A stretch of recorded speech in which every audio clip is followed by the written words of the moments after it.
The slap echoed across the stall before anyone understood why it had happened. Morenike's hand was still raised, trembling, her chest rising and falling as the market froze around her. Yewande stood there, cheeks stinging, eyes wide, blood rushing to her face, not from pain, but from shock. "Morenike, what is wrong with you?" Yewande's voice cracked. "I was doing my work. He asked me a question about Tigele. That is all." Around them, the market had gone still. Women peeping from behind fabric stores, a child pausing mid-run, an Okada man slowing his engine just to watch. Mama Bukola, arranging her own wrapper on a mannequin nearby, clicked her tongue and turned to her neighbor. These two have always been like fire and dry harmattan wind. One day, something will burn. But an hour before the slap, before the market had anything to gossip about, Yewande and Morenike were laughing together the way they had laughed since they were girls chasing tadpoles by the lagoon. "Ah, Yewande, see this yeye bride," Morenike teased, holding up a wedding gele. "She wants her head to look like Mount Everest, and she wants you to make her face like Beyoncé for a budget of 10,000 naira. Yewande burst out laughing, nearly dropping her brush. "Ah, Morenike, stop it. You will kill me before the wedding season even starts." "I'm serious. Some of these brides, they want miracle for market price." "That is why I am the one they call the miracle worker now," Yewande said, striking a proud pose, and Morenike threw a piece of fabric at her, both of them collapsing into laughter. This was their rhythm, had always been their rhythm since they were small girls in the same compound, sharing plates of jollof rice, defending each other from bullies, whispering secrets under mosquito nets. Yewande had grown into the woman every bride in Lagos Island wanted to touch her face before her wedding day. Morenike had grown into a shrewd businesswoman with 2 thriving stalls, one for cosmetics, one for fabric, but never quite escaping the shadow of her friend's beauty. "Yewande, Yewande, is this your stall?" The voice belonged to a man Yewande had never seen before. Tall, in a crisp blue kaftan, eyes searching until they landed on her face and stayed there. "Yes," she said, straightening. "Can I help you?" "I'm Abiodun. My brother is getting married here next week, Kunle. Everyone keeps telling me I must find the woman called Yewande before the wedding, that she is the one who makes brides look like queens." "That would be me," Yewande said, smiling despite herself. "Then it's true," Abiodun said, slowly, stepping closer. "They didn't tell me the miracle worker herself would look like this." Yewande felt heat rise up her neck. "You people from Abuja, you have sweet tongue." "I'm not lying," he said, and something in his voice made her believe him. Beside them, Morenike's smile had gone thin, stretched, false. She watched the way Abiodun's eyes lingered on Yewande, the way his voice softened only for her, and something curled tight and ugly in her chest, something she recognized from years of standing one step behind her friend's shadow, and hated herself for feeling. "Abiodun, you should let the woman walk." Morenike caught him sharper than she intended. "She has customers." "Of course," Abiodun said, though his eyes stayed on Yewande for a moment longer before he turned to go. "I'll see you before the wedding, Yewande." The moment he was gone, Morenike's smile vanished completely. "You people met just now, and he's already looking at you like that?" "Yewande, it's not my fault men look at me," Yewande laughed, laughing it off, not seeing the storm behind her friend's eyes. That night, Abiodun found her again, not by accident. He waited by the small food stand where she bought roasted corn on her way home, and when she saw him, her stomach flipped in a way she didn't expect. "You are following me now?" she teased. "I told you I would see you again. I didn't say when. They walked together under the string lights of the market edge, corn forgotten in her hand, talking as if they had known each other for years instead of hours. When he reached for her hand, she let him take it. When he pulled her gently into the shadow between two stalls, her heart pounded so loud she was sure he could hear it. "Yewande," he whispered, his forehead resting against hers. "I don't know what this is, but I don't want it to stop. Yewande, your brother's wedding is next week. You barely know me." "I know enough," he said. And then he kissed her. Soft at first, then deeper, her hands finding the front of his kaftan, his fingers threading into her braids. The market noise faded into nothing. For a moment, there was only his mouth on hers and the wild, reckless feeling of being chosen. When they finally pulled apart, breathless, she pressed her palm to her own chest as if to keep her heart from escaping. "This is dangerous," she whispered. "Good things always are." Neither of them saw Morenike standing at the edge of the market, a bag of shopping forgotten in her hand, watching the silhouette of her best friend wrapped in another woman's miracle. If this kind of story pulls you in already, don't scroll past. Hit that subscribe button, drop a like, and let us know in the comments what you think happens next, because Morenike is not the type of woman who loses quietly.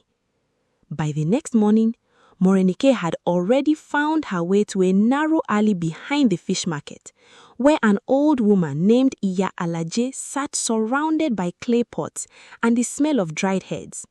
"I heard you can help women with problems," Morenike said carefully.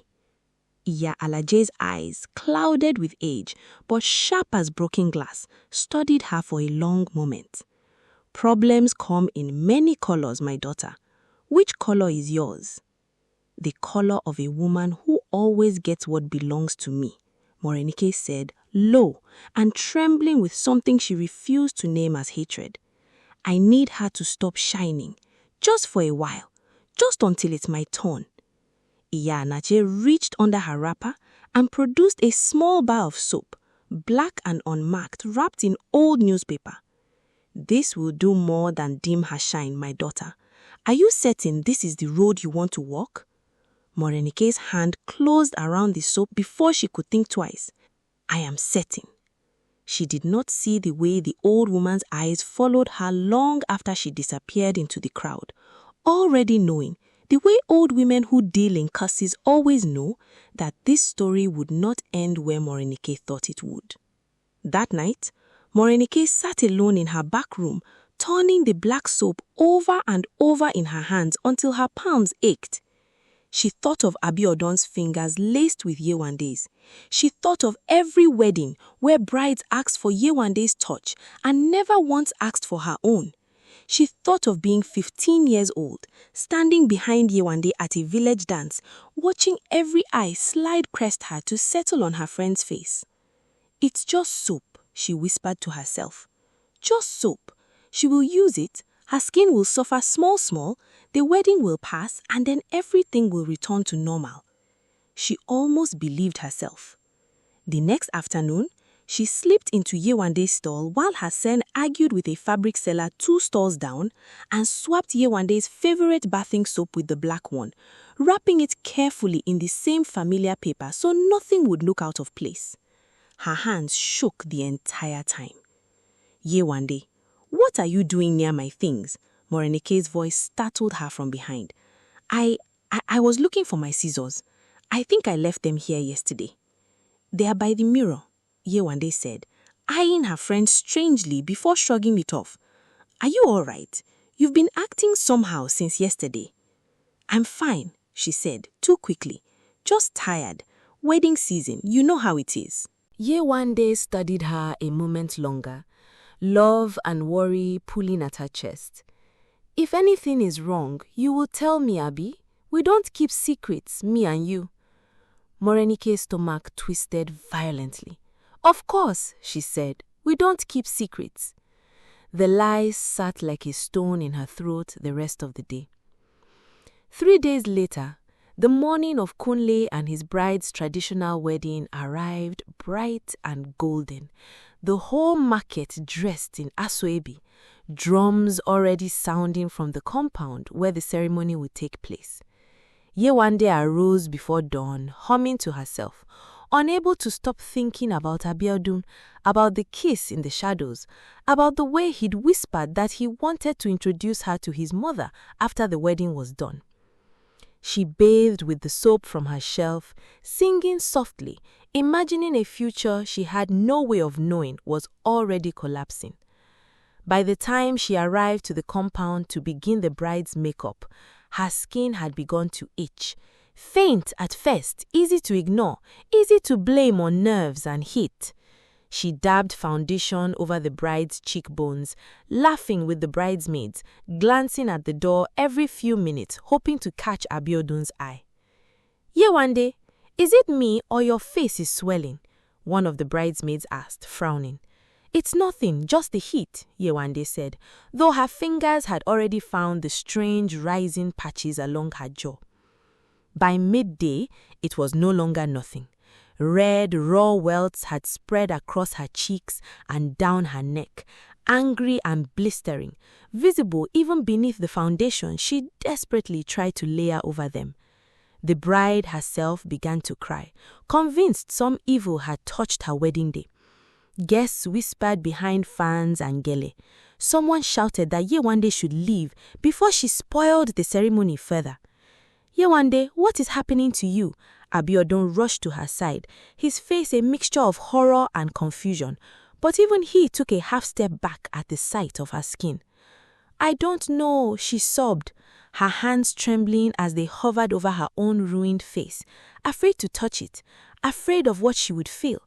"Abiodun, please, it just started. I don't understand." "Get her out of here," Kunle's mother screeched from across the courtyard. The drums that had been celebrating moments earlier, now silent, replaced by the low murmur of 100 whispering voices. Abiodun stood frozen between his brother's wedding and the woman he had kissed 3 nights before, and in that frozen moment, Yewande understood, with a devastation that cut deeper than her burning skin, that he would not follow her out of that gate. He didn't. By evening, the story had already traveled the length of Lagos Island and back. Yewande sat alone in her room, staring into a cracked mirror at a face she no longer recognized, her fingers hovering over swollen, blistered skin, tears falling freely down cheeks that used to be called the most beautiful in the market. Doctors came and went over the following days, murmuring words like autoimmune reaction and unknown trigger, and eventually the devastating truth: there was no cure. Only management, only a lifetime of learning to live inside a body that had betrayed her without warning. "Why me?" she whispered to the empty room, night after night. "What did I do to deserve this?" She never once suspected the answer sat 3 stalls down, wringing her hands in guilt she refused to name, avoiding Yewande's eyes every time their paths crossed in the market they had shared since childhood. If you've ever had a friend who smiled at your pain, don't scroll past this. Like this video, subscribe if you haven't, and tell us in the comments if you saw this betrayal coming. Weeks later, whispers of a different kind began. Abiodun, unable to shake the memory of Yewande's face, unable to stomach his family's cruelty, had quietly ended his engagement to the woman his family had chosen for him after Kunle's wedding chaos. And in the vacuum left behind, someone else stepped forward, gentle and patient, offering comfort in the form of soft conversations and quiet visits. "Morenike has been so good to me these past weeks. She checks on me. She listens. Yewande is going through her own struggles now. Maybe it's better this way." His mother, still shaken by whispers of curses and market scandal, nodded eagerly. "That Morenike girl is sensible, steady, not like the other one who brought wahala to your brother's wedding." Morenike, standing just outside the doorway with a tray of food she had prepared herself, allowed herself a small, private smile, the first true smile she had worn in weeks. She had gotten exactly what she wanted. She had no way yet to know that the soap she had bought from Iyalaje was only the first purchase she would come to regret. The wedding between Morenike and Abiodun happened only 4 months later, smaller than Kunle's had been, but no less celebrated by a market hungry for a happy ending after so much scandal. Mama Bukola herself led the praise singing, waving her wrapper in the air. "See how God works," she declared to anyone who would listen. "The patient woman has won. Morenike done finally get her own crown." Morenike smiled through it all, radiant in her lace wedding, Abiodun's hand warm in hers. For the first time in her life, she was the one people looked at, the one strangers complimented, the one whose name was said with admiration instead of comparison. It tasted sweeter than she'd imagined. It did not stay sweet for long. "Where were you today?" Abiodun's voice was flat when she returned from the market 3 weeks into their marriage, later than usual because a customer had haggled over fabric for almost an hour. "I was at my stall, Abiodun. Where else would I be?" "I called your phone 4 times, Morenike, and you didn't pick up once." "I was attending to customers. I can't hold a phone and measure fabric at the same time." "My wife should not be so difficult to reach," he said, stepping closer, his voice dropping into something cold and unfamiliar. "I'm not asking you to close your business. I'm asking you to remember whose wife you are." That night, lying stiff and awake beside a man who slept peacefully beside her, Morenike stared at the ceiling and felt something she recognized instantly because she had watched it happen to other women her whole life. The slow, quiet closing of a cage door. It only grew worse. Phone checks became daily. Questions about her whereabouts became interrogations. When she tried to visit her mother without informing him first, he did not speak to her for 3 days. When she finally broke down crying, begging him to just talk to her, to tell her what she had done wrong, he simply said, "A good wife does not need to ask why her husband is silent. She simply corrects herself." Desperate, humiliated, and unable to admit even to herself that the marriage she stole was crushing her, Morenike returned to the narrow alley behind the fish market, searching for the old woman who had once given her exactly what she asked for. "Please," she begged, tears streaking her face, "give me something, anything, something to make him gentle again, to make him love me the way he did before." Iyalaje studied her for a long, heavy silence. "The soap you bought before, did it give the woman what you told me it would give?" Morenike whispered. "Yes." "And are you happier now, sitting in the place you stole?" Morenike said nothing, and the old woman's silence became its own answer. "I will give you something," Iyalaje finally said, producing a small vial of dark oil. "But understand me clearly, my daughter. What you plant with wrong hands does not grow into right fruit. This will bind him closer to you. It will not make him kind." Morenike took it anyway. The oil worked exactly as promised and exactly as warned.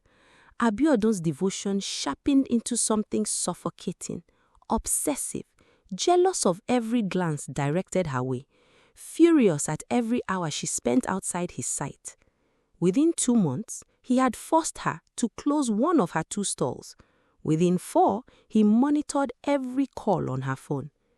When she finally worked up the courage to ask, quietly, for a little space to breathe, he slapped her so hard she fell against the wardrobe, blood blooming at the corner of her lip. "You want space," he snarled, standing over her. "This is your space, this house. This is all the space a married woman needs." Across the market, in a small rented room above her reopened stall, Yewande was learning to look at her own reflection without flinching. It had taken over a year. There had been mornings she couldn't leave her bed. Afternoons she'd caught children staring and mothers pulling them away. Nights she'd sobbed into a pillow wondering if she would ever again feel like a woman worth loving. But slowly, client by loyal client, brave bride by brave bride who insisted no one else's hands would do, her business had clawed its way back to life. Her touch with makeup had not disappeared, even if her own face bore permanent healed scarring along her jaw and neck. "Yewande, I have watched you rebuild everything with your 2 hands," Tayo told her one evening, sitting across from her stall as he had taken to do in most evenings that year. He'd proposed once, years ago, before Abiodun, before the soap, and she had gently turned him down then. He waited anyway. "I loved you before this happened to you, and I love you now. Nothing about your face changes what I see when I look at you." "Tayo, you don't have to say these things to make me feel better." "I'm not saying it to make you feel better. I'm saying it because it's true." He took her scarred hand in his, pressing his lips softly against her knuckles, then her palm, then finally, when she didn't pull away, against her mouth, gentle, unhurried, asking nothing and demanding nothing, simply offering. "I'm not the woman I was, Tayo," she whispered against his lips. "No," he agreed softly. "You are stronger." They married quietly 6 months later, with no drums, no crowd, only the people who stayed loyal through her darkest year. Yewande wore her scars uncovered, her arms bare, her chin lifted, and when Tayo lifted her veil to kiss her, the small gathered crowd wept, not from pity, but from witnessing what real, unconditional love looked like. The night before that wedding, a knock came at Yewande's door. Morenike stood there, thinner than Yewande remembered, a fading bruise shadowing one cheekbone beneath poorly applied powder. "I need to tell you something," Morenike said, voice shaking. "Before you marry tomorrow, I can't let you walk into that ceremony without knowing the truth." "What truth, Morenike?" Yewande's voice was already tired, already guarded. "The soap, the one that ruined your skin. I bought it. I put it in your things because I was jealous of you, and Abiodun, because I've always been jealous of you since we were small girls. And I am so sorry, Yewande. I am so sorry. I didn't know it would." "Stop." Yewande's voice cracked like a whip. The silence that followed stretched long and unbearable. "Please," Morenike sobbed. "I've suffered too. My marriage, Abiodun is not the man he pretended to be. I've paid for what I did. Please forgive me. I need—" "You need," Yewande repeated, her voice now trembling with fury rather than grief. "You still only ever come to me for what you need. Even now, even standing in the wreckage of what you did to my face, my body, my life, you came here the night before my wedding thinking of your own need for peace. Yewande loved me like a sister, and you poisoned me because a man looked at me and not you. I will not carry your guilt for you, Yewande. I have carried enough. Go home." Morenike left in the rain that night, and Yewande did not watch her go. 2 years passed. Yewande's business flourished beyond anything the market had seen. Brides traveling from across Lagos just to sit in her chair. Her scars now spoken of as proof of survival rather than shame. Your marriage to Tayo grew rich with the quiet, steady kind of love neither betrayal nor curse could touch. She wore sleeveless gowns without apology, laughed without flinching at old stares, and rebuilt a life larger than the one that had been stolen from her. Morenike's attempt to leave Abiodun, when it finally came, ended in failure. Caught at the motor park with a single bag, dragged back to a house where her second stall was sold without her consent, and her phone was permanently kept in her husband's pocket. The market whispered new stories now, quieter ones, about the woman who had once won a husband and lost everything else in the winning. "See," Mama Bukona murmured to a group of younger traders one evening, nodding towards Yewande's thriving stall across the market square. She who tried to steal another woman's shine ended up living in darkness, while the one they cursed learned to shine through her scars. If this story taught you anything about envy, about the true cost of stealing another woman's blessing, don't scroll away without hitting that like button, subscribing for more stories like this one, and dropping a comment to tell us, have you ever watched envy destroy a friendship the way it destroyed theirs? And most importantly, tell us where you're watching this from tonight.